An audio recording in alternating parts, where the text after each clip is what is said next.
Maelfu ya wananchi wa Iran walikusanyika katika uwanja wa Engelab katikati ya jiji la Tehran kushiriki maandamano makubwa ya kuunga mkono serikali, huku rais wa Iran Masoud Pezeshkian akionekana hadharani akishiriki mkutano huo.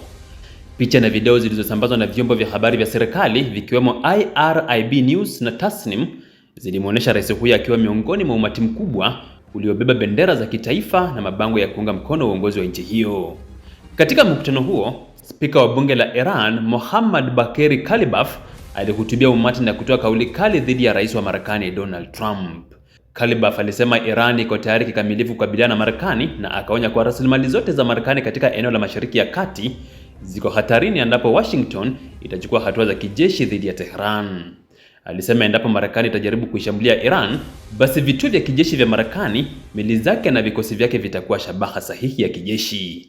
Kalibaf pia alielezea maandamano yanayoendelea nchini Iran kama njama za kigaidi zinazoendeshwa na makundi yenye silaha yanayofadhiliwa kutoka nje ya Iran, haswa Marekani na Israel.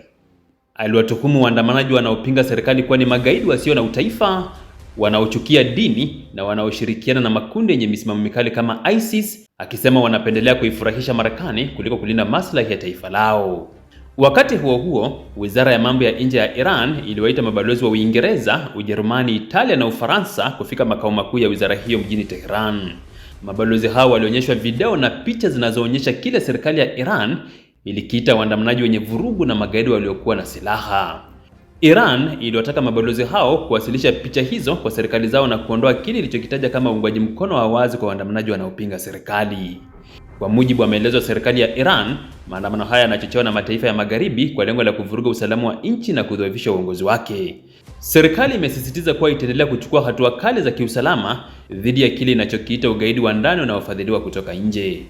Maandamano ya kuunga mkono serikali yamekuja wakati kukiwa na mvutano mkubwa kati ya Tehran na Washington baada ya rais wa Marekani Donald Trump kusema kuwa Marekani inazingatia chaguo kali dhidi ya Iran kufuatia ukandamizaji wa maandamano ya kupinga serikali katika nchi hiyo.